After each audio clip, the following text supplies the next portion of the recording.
ভোরবেলায় হোমস্টের দরজাটা খোলা মাত্রই সুনীল গঙ্গোপাধ্যায়ের কবিতাটা মনে পড়ে গেল পাহাড় দেখে।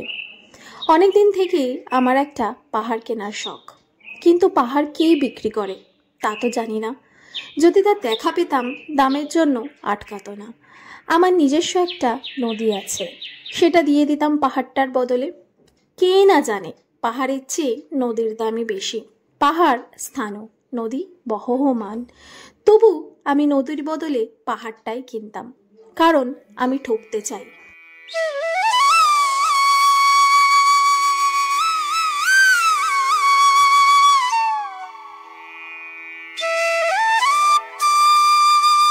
এবার আমরা বেরোচ্ছি রেডি হয়ে। আজকে আর সকালবেলা বেশি ব্লগ করতে পারিনি। গতকাল রাত্রিবেলা কিকু শরীরটা একটু খারাপ হয়েছিল, ওর একটু গ্যাস হয়ে গেছিলো। মানে একটু খাওয়া দাওয়ার ডিস্টেন্সটা একটু কম হওয়ার কারণে একটা স্পেসিফিক টাইমের পর আমি ওকে খাবার দিই। কালকে একটু গড়বড় হয়ে গেছিলো, যার কারণে ওর শরীরটা একটু ডাউন ছিল। আমি সকালবেলা উঠে আর বেশি খুব একটা ব্লগ না করে ওর খাওয়া দাওয়ার প্রতি একটু ধ্যান দিয়েছিলাম। তো সেগুলো কমপ্লিট হতে ও খেলছিল, স্নান টান করানো হয়ে গেল, আর আমরাও স্নান করে রেডি হয়ে গেলাম। এবার আজকে আমরা সাইট সিনে যাবো, কোথায় কোথায় যাবো শিলংয়ের সেটা শেয়ার করব। আমি পুরো রেডি হয়ে গেছি, আমি জানি লিপস্টিকটা আমি দিইনি। নিচে খেতে যাব, খাওয়া দাওয়া করে যখন বেরোবো তখন আমি লিপস্টিকটা পরে বেরোবো। এখন যদি আমি লিপস্টিকটা পরি, যেটা কালকে হলো, সেটা হচ্ছে খেতে খেতে উঠে গেল। আমাদের সামনের ওয়েদার কিন্তু দারুণ, অনেকটা পাহাড়ও দেখা যাচ্ছে। আর গত দুদিনে যা অবস্থা ছিল, কুয়াশায় ঢাকা ছিল, পাহাড়ের সবুজ সবুজ গাছগুলো দেখা যাচ্ছিল না। আজকে কিন্তু অনেকটাই দেখা যাচ্ছে, আর ক্লিয়ার আছে, রোদও উঠেছে। ওয়েদার কিন্তু বেশ ভালো।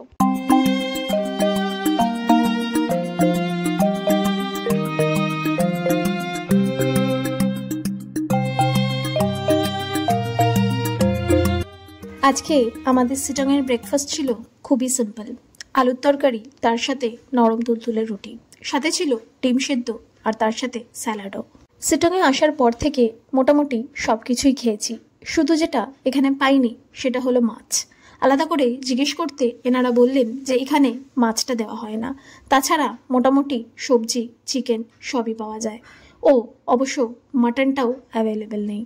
তবে লোয়ার শিলং কিংবা মিডল শিলংয়ে পেলেও পেতে পারেন, তবে আপার শিলংয়ে কিন্তু পাওয়ার চান্স একেবারেই নেই। শিলংয়ের এই ছোট্ট গ্রামের বাইরের শীতল হাওয়া আর তার সাথে হোমস্টের ভেতরে বসে গরম গরম খাওয়ার মজাই আলাদা। শিলংয়ের সকালও কিন্তু বেশ নিস্তব্ধ, শুধু রয়েছে পাখিদের কোলাহল আর আশেপাশে গুটি কয়েক লোকের গলার আওয়াজ। আজকে অনেক সকাল সকাল আমাদের গাড়ি আমাদের হোমস্টের নিচে এসে উপস্থিত হয়েছিল। আমাদের বেরোতে একটু সময় লেগে গেছিল। আমরা এসেছিলাম 27শে ফেব্রুয়ারি। যেহেতু অনেক বিকেলের দিকে এসে আমরা শিলংয়ে পৌঁছেছি, সেই কারণে 27 তারিখে আমরা কোনো সাইট সিনে যেতে পারিনি। আর 28 তারিখটা আমরা রেখেছিলাম শুধুমাত্র রেস্টের জন্য আর আমাদের অ্যানিভার্সারি সেলিব্রেশনের জন্য। যারা আমাদের আগের শিলংয়ের এপিসোডগুলো দেখেননি, তবে এই শিলং সিরিজের প্রত্যেকটা এপিসোড কিন্তু দুর্ধর্ষ, দুর্দান্ত সিনিক বিউটির সাথে দারুণ সমস্ত সেলিব্রেশন আমরা করেছিলাম অ্যানিভার্সারি ভ্লগে। যদি আপনারা মিস করে গিয়ে থাকেন, অবশ্যই আগের ভিডিওগুলো দেখে নেবেন। শিলংয়ের সাইট সিন আমরা দুদিনে বিভক্ত করেছি, একটা আজকে আর আরেকটা কালকে।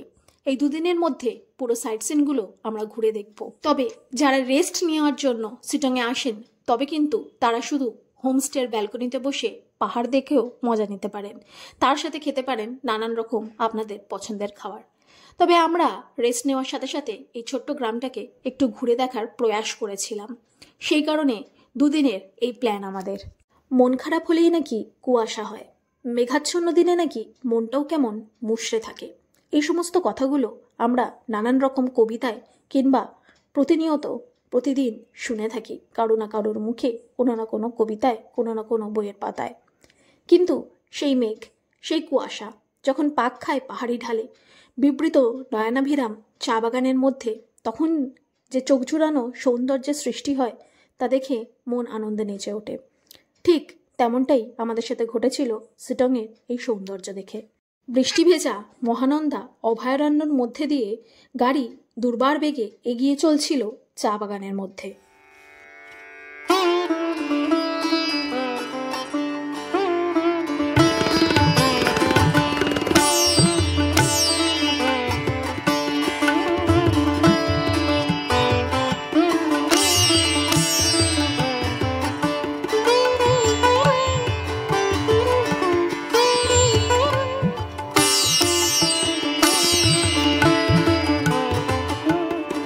সকালের সিটংয়ের এই ছোট্ট পাহাড়ের মায়াবী আলোয় পাহাড়ের গায়ে ধাপে ধাপে বিস্তৃত ঘন সবুজ চা বাগান যেন তার সৌন্দর্যের ডালি উজাড় করেই আমাদের স্বাগত জানাচ্ছিল। এই সিটংয়ের ছোট্ট গ্রাম কিন্তু বার্ডিং এর জন্য খুব ফেমাস। দূর দূর থেকে প্রচুর ফটোগ্রাফাররা এই গ্রামে আসেন শুধুমাত্র পাখিদের ছবি তুলবেন বলে। হর্নবিল জাতীয় বড় বড় পাখি যেগুলো আমরা আমাদের নিজস্ব শহরে চিড়িয়াখানায় দেখতে পাই, সে সমস্ত পাখি কিন্তু এই সিটংয়ের গ্রামে এ ডাল ও ডাল, এ গাছ ও গাছে দেখা যেতেই। চা বাগান আর পাহাড় কেবলমাত্র চা বাগান আর পাহাড় নয়, প্রকৃতির এক অপূর্ব সৃষ্টি। সবুজের সমাহারে ঢাকা এই স্থানগুলো মন ছুঁয়ে যায় প্রতিবার। ঠিক কতটা পাহাড় দেখালে যে মন শান্ত হয় আমি জানি না, আবার কবে এই সিটংয়ে আসতে পারবো আমি জানি না, তবে এই দৃশ্যগুলি থেকে যাবে আমার ইউটিউব চ্যানেলের পাতায়। ঠিক যখন মন খারাপ হবে আর একাকিত্ব গ্রাস করবে, ঠিক তখনই এই ভিডিওগুলো চালিয়ে দেখলে আবার করে নিজেকে তুলে ধরতে পারবো নিজের কাছে। তাই আমার স্মৃতির পাতায় এই ছোট্ট পাহাড়, এই ছোট্ট পাহাড়ি গ্রাম থেকে যাক অমর হয়ে।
পাহাড়ের রং আর রং বেরঙের গাছের পাতা ও ফুল দেখতে দেখতে আমরা চলে এলাম মংপু পাহাড়ে। মংপু পাহাড়ে এসে আমাদের প্রথম টুরিস্ট স্পট ছিল রবীন্দ্র ভবন।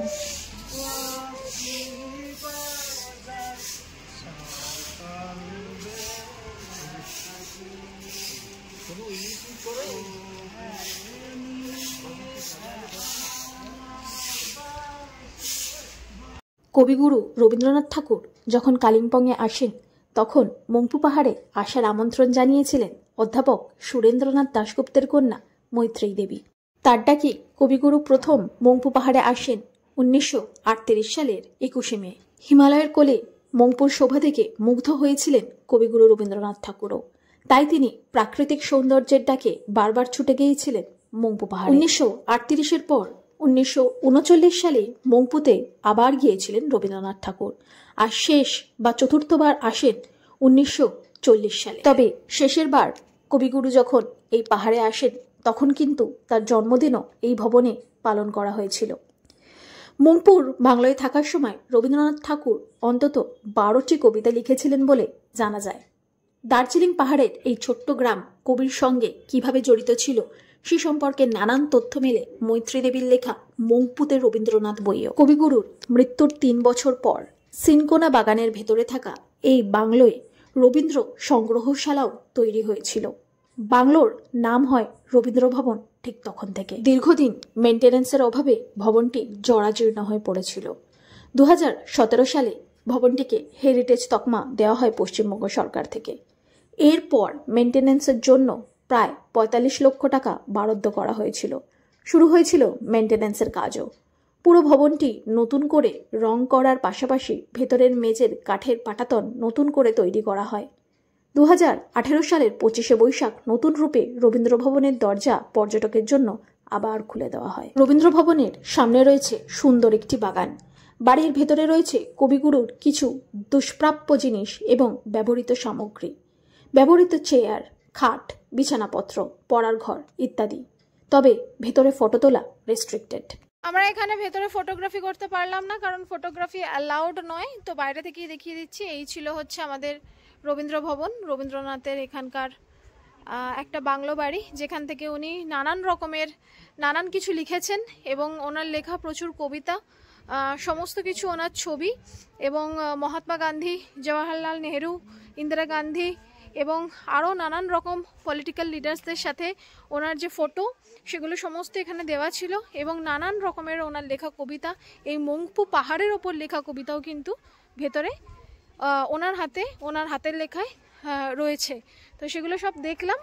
তো প্রাইভেসির কারণে আমি ভিডিও বা ফটো কিছু করতে পারলাম না। তো এখন এখান থেকে বেরিয়ে যাব হচ্ছে নেক্সট স্টপেজে। এই রবীন্দ্র ভবন থেকে বেরোতে বেরোতে আপনাদেরকে একটা দারুণ তথ্য দিই।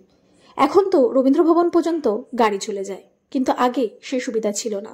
তখন মংপু আসার জন্য ভরসা করতে হতো ঘোড়ার গাড়ি, পালকি কিংবা নিজের পায়ের ওপরই।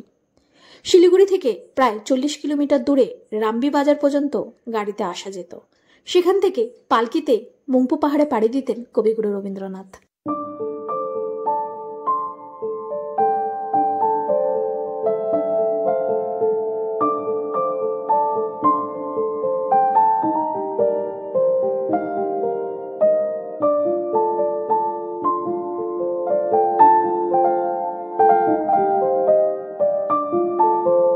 মংপু পাহাড়ের সিনকোনা চাষ এবং তারপর রাবার প্ল্যান্টেশন দেখতে দেখতে আমরা পৌঁছে গেলাম আমাদের নেক্সট ডেস্টিনেশন, সেটা হলো যোগীঘাট।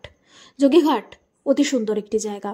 গ্রামীণ দার্জিলিংয়ের শান্ত সিটং উপত্যকায় অবস্থিত রিয়াং নদীর উপর এই যোগীঘাট সেতু। এটি একটি মনোরম এবং প্রশান্ত গন্তব্য, যা শান্তি, সৌন্দর্য এবং অ্যাডভেঞ্চারের স্পর্শ দেয়। সবুজ এবং ঢালু পাহাড়ে ঘেরা এই মনোমুগ্ধকর স্থানটি নগর জীবনের কোলাহল থেকে একটি নিখুঁত মুক্তি প্রদান করে, যা প্রকৃতিপ্রেমীদের এবং যারা নির্মল বিশ্রামের জন্য আকাঙ্ক্ষা করেন তাদের জন্য এটি অবশ্যই একটি পারফেক্ট ভ্রমণের ডেস্টিনেশন হতে পারে। যোগীঘাট সেতু রিয়াং নদীর মৃদু প্রবাহকে ঘিরে এক মার্জিত কাঠামো তৈরি হয়েছে। এই যোগীঘাটে এলে দেখতে পাবেন সমস্ত আশ্চর্য সদৃশ্য। সেতুটি নিজেই নদীর এবং আশেপাশের ভূদৃশ্যের অত্যাশ্চর্য দৃশ্য উপস্থাপন করে। প্রবাহিত জলের মৃদু কলকল, পাতার খসখসের শব্দ এবং পাখিদের কিচিরমিচির একটি প্রশান্তিদায়ক সিম্ফনি তৈরি করে, যা আত্মাকে শান্ত করে। যোগীঘাটের চারপাশের এলাকাটি প্রশান্তির একটি আশ্রয়স্থলও বলতে পারেন। যদি আপনাদের হাতে সময় থাকে তবে যোগীঘাটের এই নদীর তীরে আপনারা একটা ছোট্ট পিকনিক করে নিতেই পারেন। যদি আপনারা গ্রীষ্মের সময় আসেন তবে এই রিয়াং নদীর স্বচ্ছ এবং শীতল জলে একটা ডুবো দিতে পারেন। যারা রোমাঞ্চ পছন্দ করেন তাদের জন্য যোগীঘাট হাইকিং এবং ট্রেকিংয়েরও সুযোগ করে দেয়। আশেপাশের এলাকা উদ্ভিদ এবং প্রাণীতে পরিপূর্ণ, যা এটাকে অ্যাডভেঞ্চারদের স্বর্গরাজ্যে পরিণত করে। এটা আমাদের সিটংয়ের সাইট সিনের মধ্যে একটি ছিল। তবে আপনারা যদি চান তাহলে আলাদাভাবে এই যোগীঘাটে আসতে পারেন। নিকটতম বিমানবন্দর হলো বাগডোগরা এয়ারপোর্ট। সিটং থেকে প্রায় 50 কিলোমিটার দূরে বিমানবন্দর থেকে যোগীঘাট সেতুতে পৌঁছানোর জন্য আপনারা নানান রকমের গাড়ি পেয়ে যেতে পারেন। আর যারা ট্রেনে আসতে চাইছেন তারা এনজিপি স্টেশন বা নিউ জলপাইগুড়ি স্টেশন থেকে খুব সহজেই একটি গাড়ি শেয়ারে বা নিজেরা আলাদা করে বুক করে নিতে পারেন। এই যোগীঘাট সারা বছর ধরে ভ্রমণের জন্য উপযুক্ত। তবে ভ্রমণের সেরা সময় হলো শীতকাল এবং বসন্তের মাসগুলি। সেগুলি হলো অক্টোবর থেকে এপ্রিল। আবহাওয়া মনোরম এবং পরিষ্কার আকাশের দৃশ্যগুলিকে আরও মনোরম করে তোলে এই যোগীঘাট। তবে যোগীঘাটে গিয়ে যেটা আমি ফিল করলাম সেটা হলো যোগীঘাট কেবল একটি গন্তব্যস্থল নয়, এটি একটি অভিজ্ঞতা।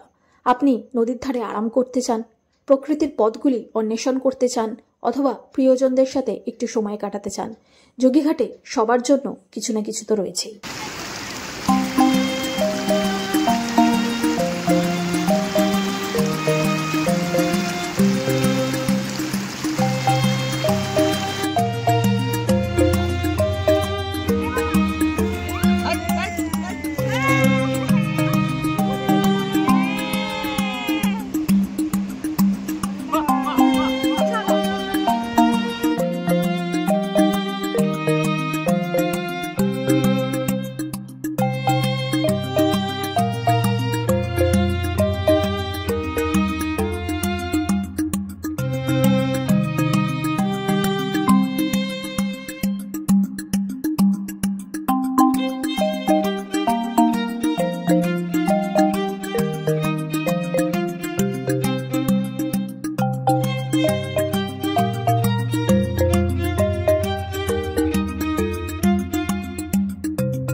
অনেকক্ষণ গাড়ি চালাতে চালাতে আমাদের ড্রাইভার সাহেব কিছুটা টায়ার্ড ফিল করছিল, আর আমরাও বসে থাকতে থাকতে কিছুটা টায়ার্ড ফিল করছিলাম। তাই ভাবছিলাম একটি জায়গাতে দাঁড়িয়ে একটু চা খেলে কিরকম হয়।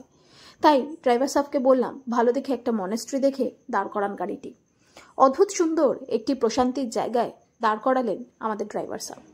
এখানে নেমে একটু চায় চুমুক দিয়ে যে কি ভালো লাগছিল গরম গরম চায়ের সাথে সিটং পাহাড়ের এই দৃশ্য দেখতে, সেটা বলাই বাহুল্য। ছোট ছোট বেগুনি ফুলের সাম্রাজ্য আর তার সাথে নীল পাহাড়ের হাতছানি, দূরে মেঘলা আকাশ যেন একটা আলাদাই অনুভূতি প্রদান করছিল। আমার কিন্তু মংপুর থেকে সিটংটা অনেক ভালো লেগেছে। সিটংটা কিন্তু অনেক বেশি আইসোলেটেড, লোকজন খুব কম, আর সিনিক বিউটি অনেক বেশি, প্লাস ঠান্ডা, আর দোকান পাচারও অনেক কম, যার জন্য আমার কিন্তু সিটংয়ের সিনিক বিউটি এবং সিটং গ্রামটা মংপুর থেকে অনেক ভালো লেগেছে। আর আমিও আপনাদেরকে সাজেস্ট করব, যদি একটু একাকিত্ব এনজয় করার জন্য আসেন ঘুরতে, তবে অবশ্যই সিটংয়ে থাকবেন, কারণ সিটংয়ে এখনও অবধি সেইভাবে প্রফেশনালিজমে গিয়ে কিছু হয়নি, মানে দোকান, রেস্টুরেন্ট এই সমস্ত আর কি যা আছে ছোটোখাটো ঝুপড়িতে, মানে ছোটোখাটো দোকান বানিয়ে লোকজন ওই আর কি চালাচ্ছে, জীবনযাপন করছে। এখনও কিন্তু এই জায়গাটা অনেক বেশি একাকিত্বে ভরা।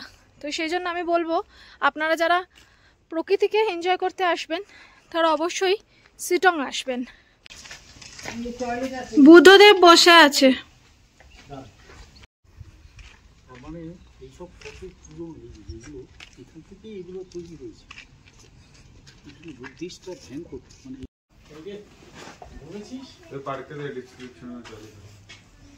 তো দেখ না জুতো পরে যাবি না তো, মানে জুতো খুলেছে, আমার জুতো খুলেছে, পাপা জুতো খুলেছে, ও দাদা জুতো খুলেনি, দাদা না ওদিকে দেখতেন বাটারফ্লাই, বাটারফ্লাই